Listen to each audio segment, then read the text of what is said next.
2014 жылы Қазақстанның 80-нен астам азаматын соғысқа тартпақ болған содырлардың жолы кесілді. Және сол жылдың басынан бері террористік лагерлерден 15 азамат кері оралған. Бұл жөнінде бүгін Ұлттық қауіпсіздік комитеті төрағасының орынбасары Нұрғали Білісбеков мәлім етті. Толығырақ тілшіміз Еркеғали Болатұлы тарқатады.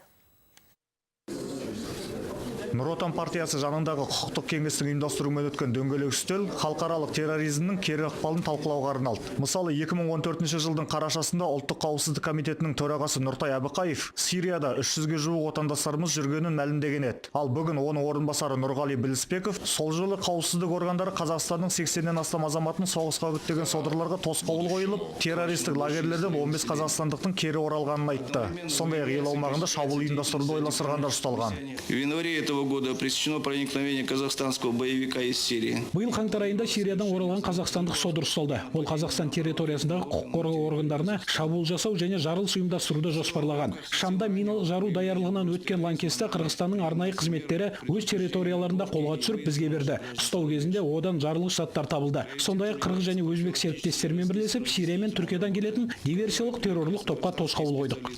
Оған қоса 2014 жылдың басынан бері шетелдік теологиялық білім мекемелерінен Қазақстанға 90 студенттің кері оралған айтылды. Себебі жастарды террорлық қызметке қатысуға тарту арналарының бірі діни мекемелерде оқу болып табылады дейді қауіпсіздік қызметінің өкілі. Бірақ оны дәстүрлі діни біліммен шатастырып алмаған абзал. Өз кезегінде Әзірет Сұлтан мешітінің тәлімгері Мақсұтбек Қайырғалиев лаңкестікке бейім ағымдар мен нағыз ислам дінін бір ұғымда қабылдамау керектігін айтып өтті. При каждой мечети на сегодняшний день действует. Бүгінде әр мешітте Құран әдебиеттерін оқытатын курстар бар. Біз жастарды адамгершілікке, бауырмалдыққа, имандылыққа тәрбиелеу үшін қолда бар барлық мүмкіндікті пайдаланып, білім беруде күш-жігерімізді аямаймыз. Бірақ бұл жеткіліксіз. Ізгі амалдар жасау шараларын мемлекеттік деңгейде жүзеге асыру керек.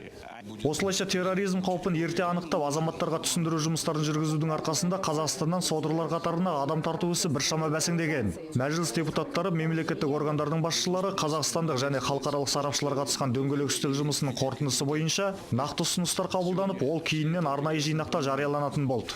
Еркеғали Болатұлы, Виктор Гудзис, Қазақ Ньюс, Астана.